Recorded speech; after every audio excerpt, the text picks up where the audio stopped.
Buenas tardes a todos. Bienvenidos a todos a esta charla taller sobre diabetes y agradeceros a todos vuestra asistencia.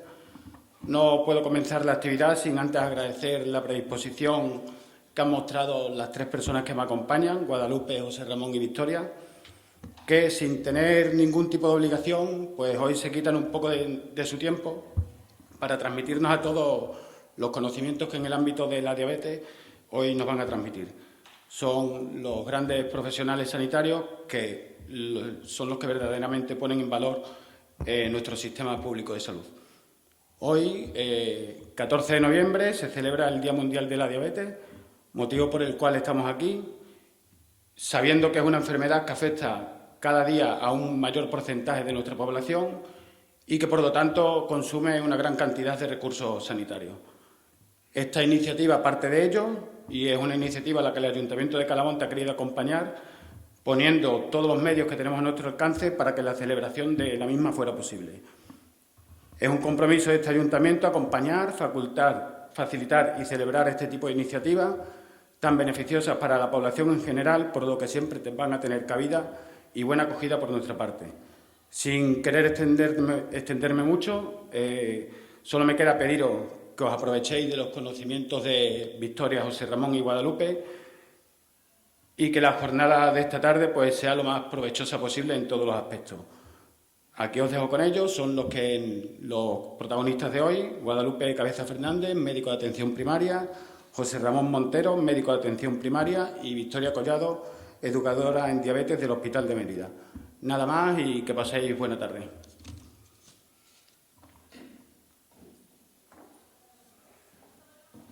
Bueno, soy José, buenas tardes, bienvenidos. Hoy es 14 de noviembre, Día Mundial de la Diabetes, por eso vamos a hablar de ella. Lo primero es saber qué es la diabetes, y es una enfermedad crónica que se caracteriza pues, por nivel de azúcar alto en la sangre, y esto crea una serie de problemas. También es importante saber qué es la insulina, que es una hormona que saca la glucosa, el azúcar, de la sangre y lo mete en las células. Entonces, partiendo de la base de los conceptos de azúcar e insulina, creamos varios tipos de diabetes. El diabetes tipo 1 y diabetes tipo 2, sobre todo, que es la más común y de la que vamos a hablar. La diabetes tipo 1, lo que pasa es que no hay suficiente producción de insulina. Entonces, a partir de ahí se crean muchos problemas. Pero nos centramos en la diabetes tipo 2, y es que lo que pasa es que hay un funcionamiento incorrecto de la diabetes, de la insulina, o una resistencia a la insulina.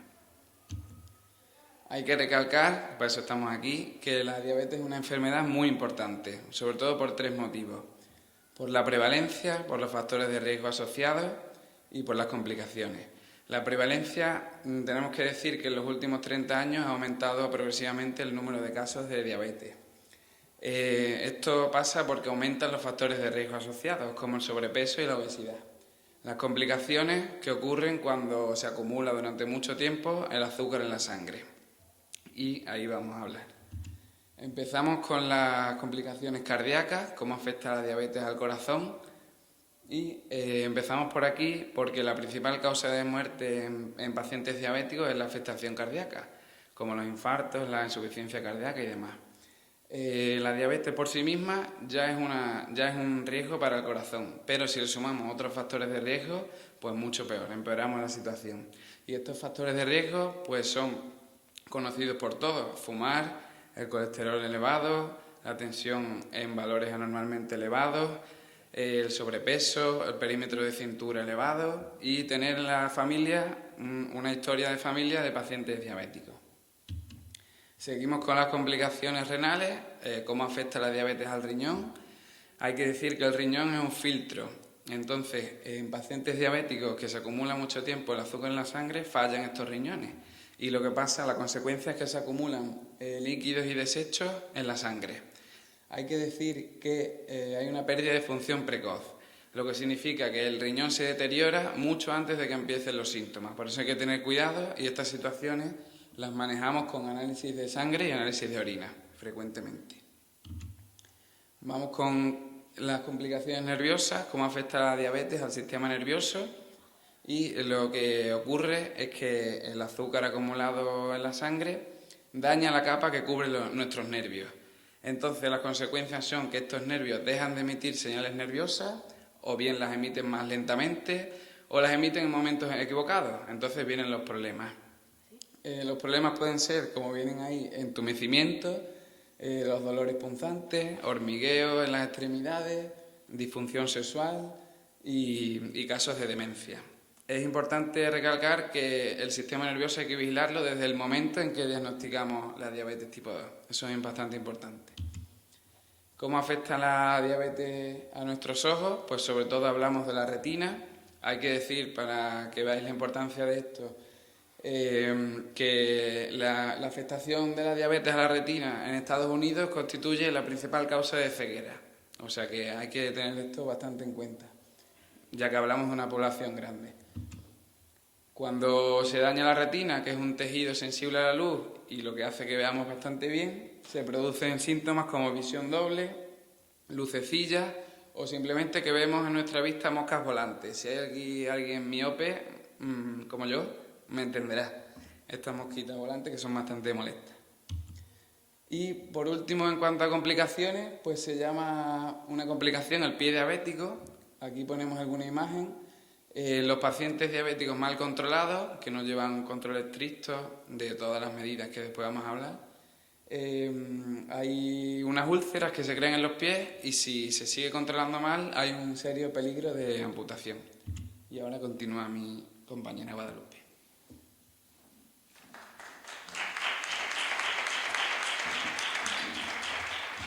Bueno, buenas tardes, yo soy Guadalupe, como sabéis la mayoría. Bueno, una vez que hemos visto las complicaciones de la diabetes, lo importante que son, cómo nos puede afectar, puede surgir una pregunta bastante evidente. Si somos diabéticos, ¿vamos a terminar con un infarto en el corazón, desarrollando una demencia o los riñones van a acabar por dejar de funcionar? La respuesta es no. Una persona diabética lo que tiene es un riesgo aumentado, un riesgo mayor que la población que no es diabética. Y ese riesgo va aumentando a medida que pasan los años. ¿Cómo podemos conseguir que nuestro riesgo sea el mismo que el de una persona que no es diabética y evitar todas estas complicaciones que hemos visto? Pues con un correcto control de la enfermedad. Y como veremos más adelante, lo más importante para controlarla es realizar una alimentación adecuada, de lo cual hablaremos.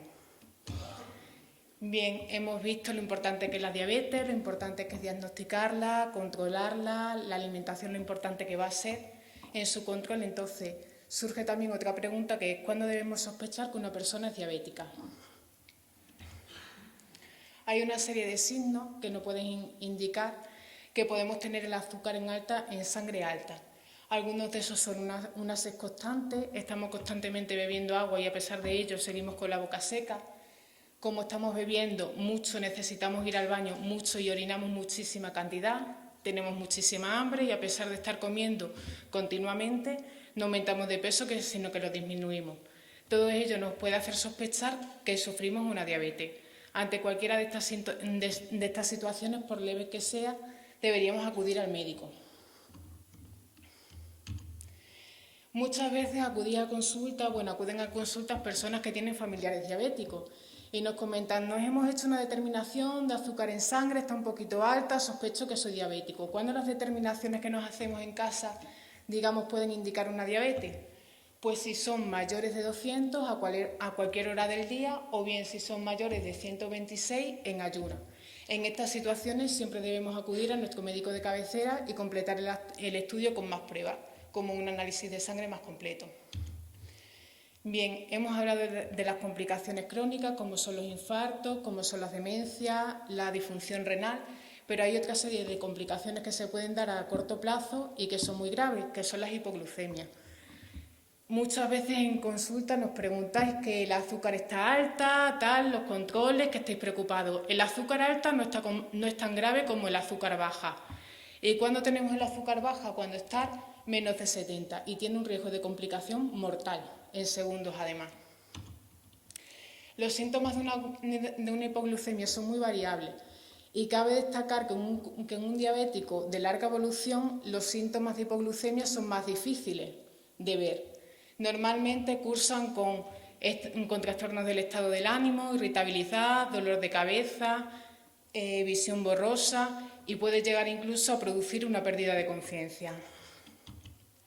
Ante cualquiera de estas situaciones, siempre dar por vía oral, por boca, lo que tengamos a mano sobre alimentación azucarada, ya sea una Coca-Cola, una cucharada de azúcar, miel, cualquier cosa que tenga un alto contenido en azúcar. Esperamos 10-15 minutos y si no existe mejoría, repetimos la administración de comida azucarada. Esto siempre de forma inmediata y lo antes posible. En algunas ocasiones las hipoglucemias son muy graves y no llegamos a tiempo y se produce la pérdida de conciencia. En estos casos nunca debemos dar nada por boca. Tenemos que llamar a los servicios de emergencia de forma inmediata, que acudan lo antes posible, y si la persona es un diabético de larga evolución, va a tener, digamos, un kit de emergencia, que es una inyección. Esa inyección siempre administrarla lo antes posible, igual que la insulina, bien en el muslo, en el glúteo o en el brazo. Y pasamos a la parte más importante de la charla, que es el control de la diabetes.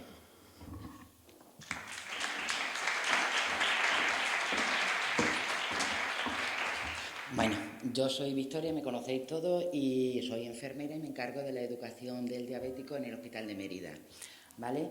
En cualquier tipo de diabetes, en cualquier tipo de diabetes, como ellos han hablado, hay 3 tipos de diabetes. Diabetes tipo 1, en la cual es autoinmune, te toca y te toca.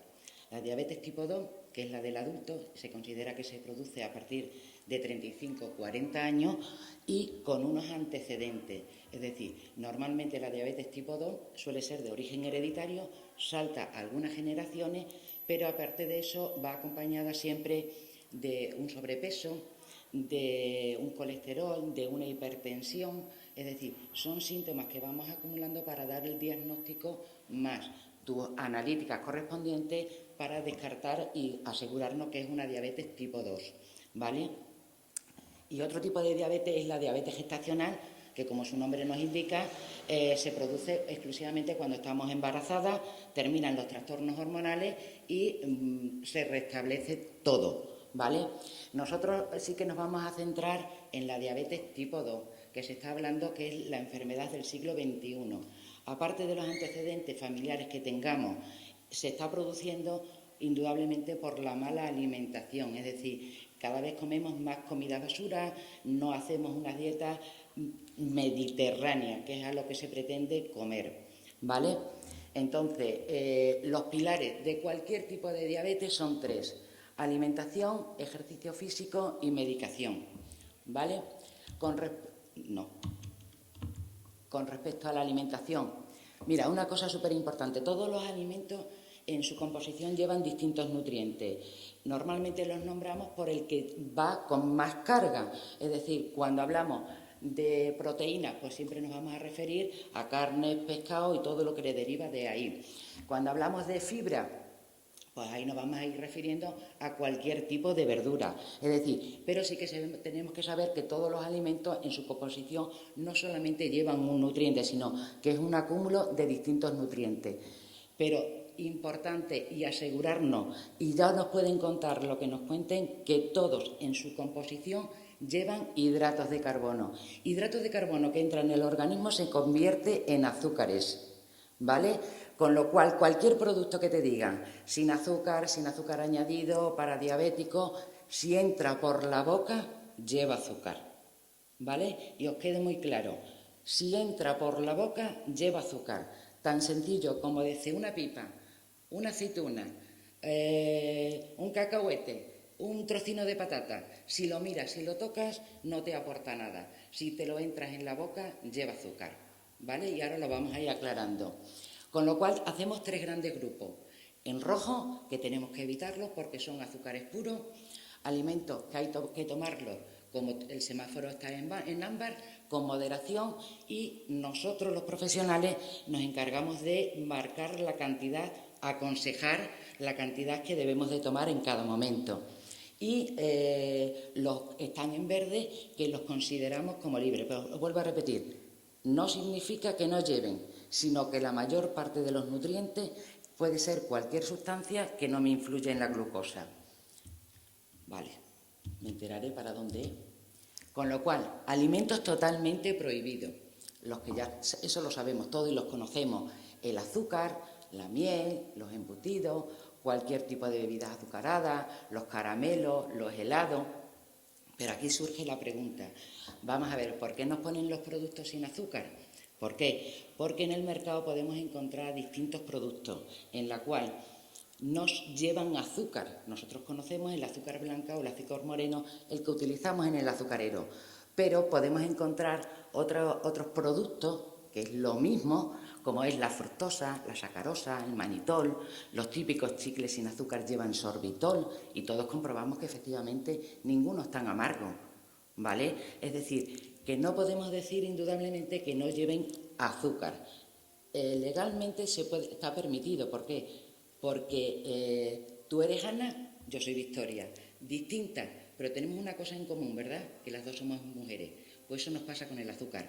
Se puede llamar azúcar, se puede llamar fructosa, se puede llamar sacarosa, pero todos la función que tiene es aportarnos azúcar, ¿vale? Ahora ya entraremos en detalle. Aparte de llevar el azúcar, llevan otras sustancias que también nos pueden influir. Existen muchos problemas con las bebidas light. No lo creáis. Volvemos a lo mismo, no tienen azúcar. No tienen azúcar, ni blanca ni morena, pero llevan azúcar, ¿vale? Alimentos moderados.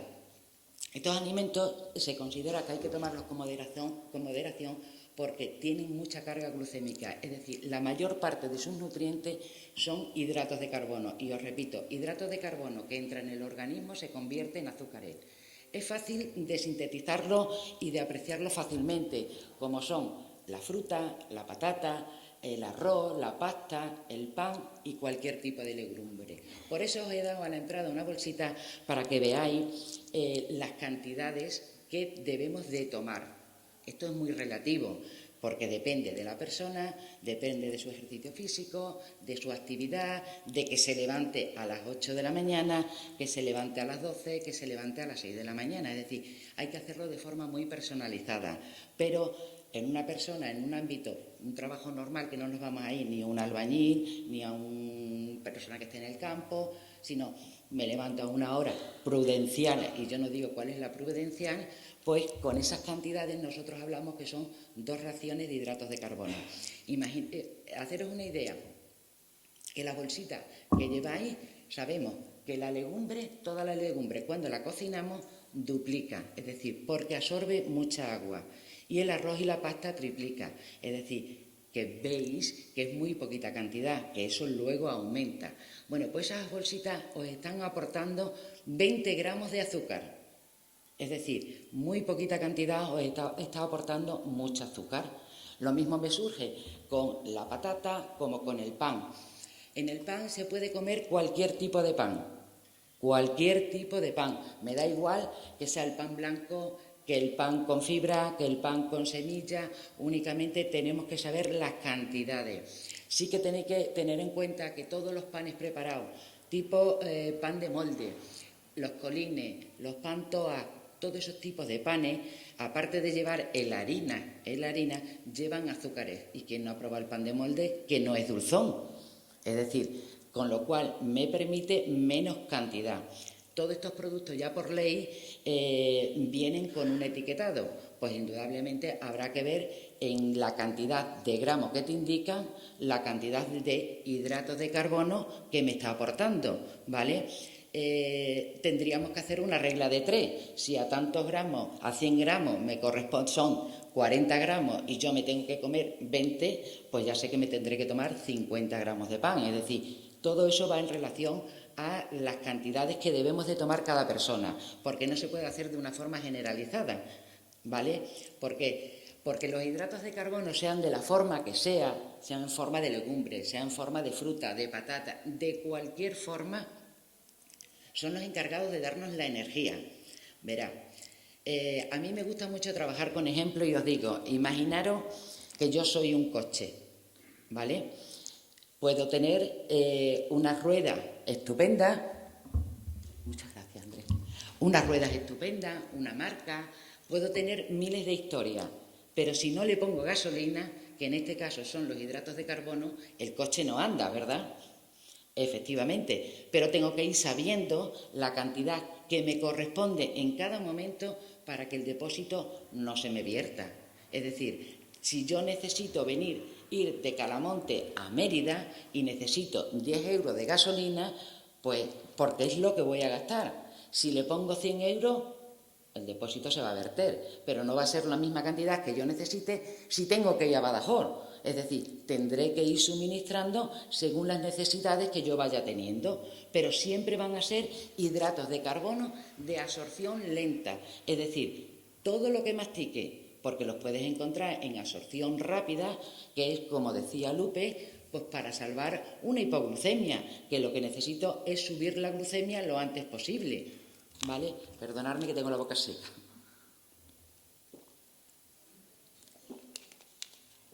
¿Vale? También os digo que con respecto a la fruta, hay mucho bulo en la calle. Toda la fruta es fructosa, se come toda la fruta, es decir, no hay fruta que no se pueda comer.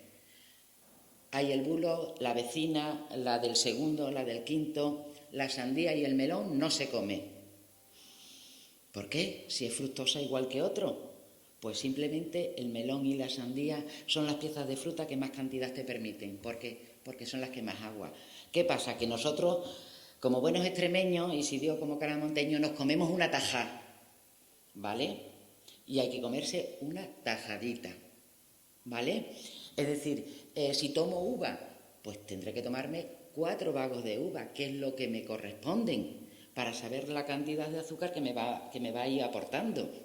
Es decir, que todo va en relación a la cantidad de azúcar que yo necesite en cada momento, que era lo que decía, no se va a ser lo mismo para una persona que se levanta a las 6 de la mañana como una persona que se levanta a las 10 de la mañana, ¿vale? Todo va a ir en función de cada actividad y de cada persona. Todo va a influir indudablemente también de la edad, porque no es la misma actividad que tiene una persona de 20 años a una persona que tiene 60 años.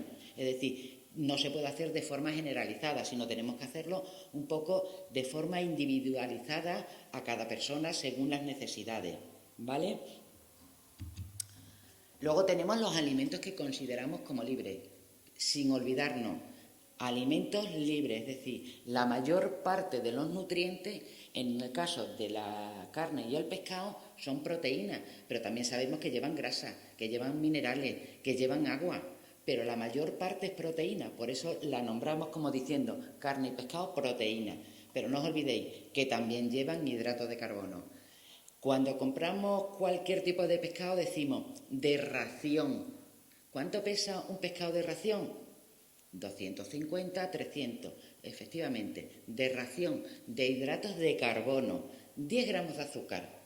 Es decir, 300 gramos de pescado me aportan 10 gramos de azúcar. Pero si me voy para atrás, digo, 15 gramos de arroz también son 10 gramos de azúcar. ¿Os dais cuenta? De 300 a 15 gramos de azúcar. Es mucha diferencia, ¿vale? También puedo tomar cualquier tipo de verdura, por supuesto, y no tengo que hacerla de manera desagradable, sino cocinarla de forma agradable. Puedo tomar lechuga, tomate, pimiento, cebolla, pepino, pero también tenemos que distinguir que hay verduras que llevan más carga glucémica, como son la cebolla, la zanahoria y la remolacha. Es decir, no va a ser lo mismo 300 gramos de lechuga o 200 de tomate que 80 gramos de cebolla. ¿Y quién no sabe que la cebolla es más dulzona y la zanahoria y la remolacha? ¿Que la puedo comer? Por supuesto. ¿Que la puedo combinar? Sin ningún problema. Es decir, pero sabiendo que me permite menos cantidad para calcular la cantidad de azúcar que tengo que comer. Todo lo que deriva de la carne y el pescado, que muchas veces nos preguntáis, ¿puedo tomar conserva? Pues sí, la conserva es pescado. Con lo cual, lo que no puedo hacer es coger el pan y mojar en la salsa que va ese pescado. Puedo tomar todo lo que deriva de la carne, como es el jamón de york de pavo, para evitar las grasas que no sean de cerdo. Puedo tomar jamón, puedo tomar lomo, es decir, es carne, con lo cual, al ser carne, todo consideramos como libre. Es decir, ahí normalmente no se suele poner límite, a no ser que tengas, como ellos han dicho muy bien, de las complicaciones de una insuficiencia renal, no puede aumentar mucho las proteínas. ¿Por qué? Porque se transfieren en los riñones y no podemos sobrecargar los riñones en eso. Pero cuando no tenemos, porque vamos a dar por hecho que vamos a controlar bien nuestra diabetes, no tengo por qué sufrir una complicación. Y si surge cuando tenga 90 años, es decir, que mi expectativa de vida sea muy corta, ¿vale? Entonces, puedo utilizar las cantidades y combinar una cosa con otra. A la hora de comer, uy, qué mal se ve, podemos utilizar distintos métodos. Uno de los métodos que tenemos es el método del plato.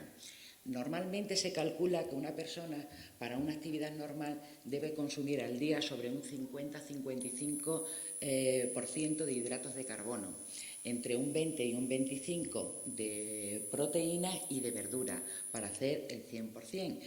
Pero cuando lo ponemos así es verdad que da mucha pena, porque poner un plato y decir la mitad de verdura, un cuarto de proteína y otro cuarto de hidratos de carbono, eso da pena, sinceramente. Y si lo intentáis hacer, es decir, mira, lo hago un día, al segundo no lo hago. Al segundo no lo hago porque es penoso, ¿vale? Y os lo digo porque yo lo he intentado y es de pena. Tenemos otro dibujito aquí, ¿ves? El 50% damos de verdura, damos de pasta, de hidrato de carbono y de proteína, no sé si es carne, lo veo muy mal, si es carne o pescado, bueno, me da igual, una cosa que otra, es decir, así. Podemos utilizar otro método, que es mucho más fácil, más cómodo, utilizando primero siempre una verdura. Y yo siempre os aconsejo, cuando empezáis a comer y os sentéis en la mesa, coger una fuente, la más grande que tengáis en casa, y llenarla de verdura, ¿vale? Yo digo, venga, una buena ensalada, lechuga, tomate, pimiento, cebolla, y hasta que no termines de comértela, no vas a pasar al plato principal. Por supuesto, siempre dieta mediterránea, y yo voy a comer lo mismo que se come en casa, es decir, no hoy me toca garbanzo, mañana me toca arroz, pero es que yo tenía pensado de poner fideo. No, garbanzo, si se come en mi casa y el resto de mi familia come garbanzo, yo también voy a comer garbanzo. Y si mañana sobra, también, no pasa absolutamente nada. Lo que tengo que saber es la cantidad. Cuando tú te comas una buena fuente de verdura, la cantidad que os he dado, tanto sea de legumbre como sea de arroz o de pasta, eso se traduce, vuelvo a repetir, no se puede hacer de forma generalizada, que la legumbre, la que tenéis, eso es un cazo, ya cocinado, ¿vale? Y de arroz y de pasta es medio cazo.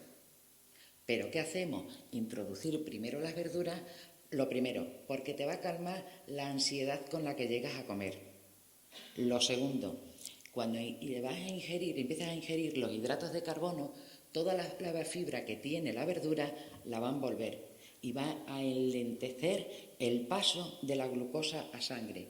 No es lo mismo que pase rápidamente, como muchas veces nos podemos comer pum, pum, pum, me como los garbanzos, me como las lentejas y pasa automáticamente, verá, el proceso de digestión, porque la sintetización se hace en el intestino delgado, pero pasa mucha cantidad de azúcar. Cosa que si yo lo hago tomándome primero una verdura, la fibra me va a envolver esos hidratos y lo va a hacer mucho más lento, ¿vale? Sabemos que los hidratos se sintetizan y es la típica expresión.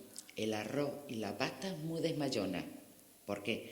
Porque son hidratos de carbono puro. Se sintetizan y se van. ¿Qué hacemos? Pasamos al segundo grupo. Proteínas. La proteína es la que me mantiene en saciedad. Y yo digo, ¿comeros un muslo de pollo con contramuslo? Por supuesto, siempre que sea cocido, al horno, a la plancha. Si he puesto cocido, lo he echado en la comida. Y para el resto le pondré lo que quiera.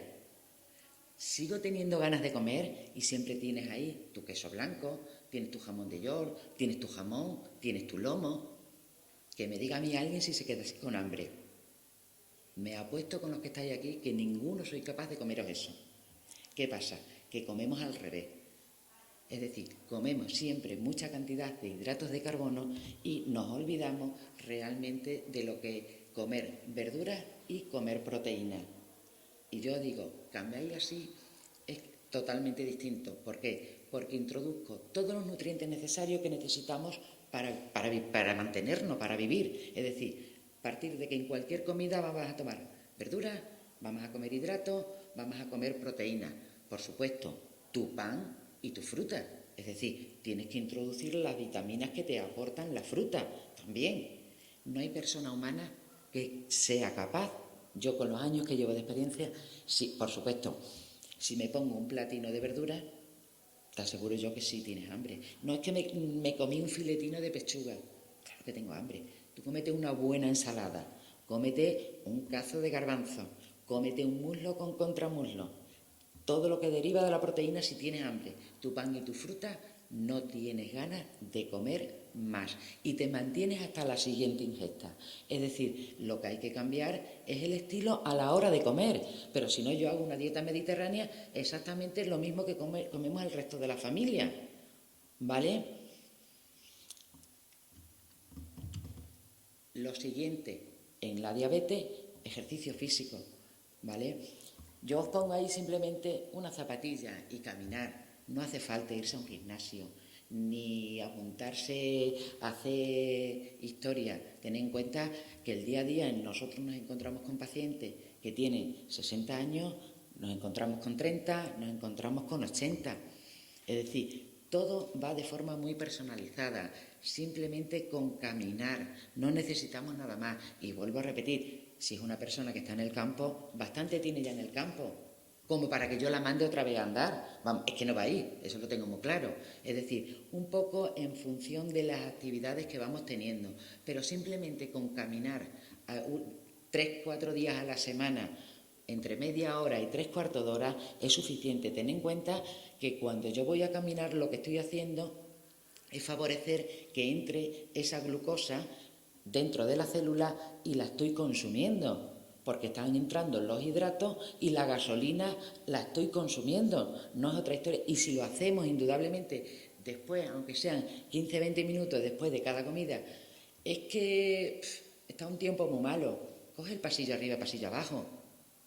Es que ahora hace calor, yo entiendo que no tenemos ganas, pero simplemente con que comamos después de comer, en vez de sentarme a ver la televisión, caminemos entre 10 y 15 minutos, bajamos el índice glucémico y en vez de pasar a sangre 300, ya me he quitado 50 o 60 del gasto de la energía que he consumido ahí, ¿vale? Y el siguiente paso, medicación, que a eso se lo doy a los doctores, tanto sea a nivel de medicación oral o a través de insulina, ¿vale? Os toca.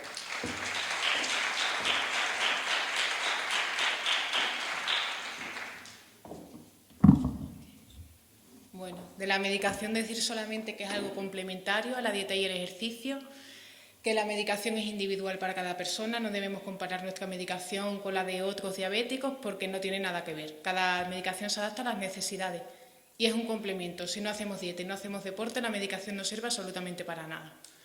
¿Vale? También decir que la diabetes no es una enfermedad que se cura, sino que solamente se controla.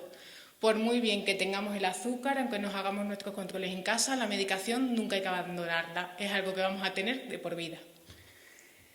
Y terminamos ya con nuestra charla. Daros las gracias a todos por vuestra asistencia, al Ayuntamiento por la ayuda, la difusión y la colaboración, a todo el equipo de montaje y realización. Deciros que si tenéis cualquier duda, independientemente de quién sea vuestro médico de cabecera, se lo comentéis, porque si hay personas interesadas en profundizar sobre el tema, podemos organizar talleres en el centro de salud. Consideramos que es algo muy importante, la mayor difusión, y si la gente quiere informarse, nosotros encantados de informaros y educaros acerca del tema. Muchísimas gracias y si tenéis alguna pregunta, aquí estamos para que nos las hagáis.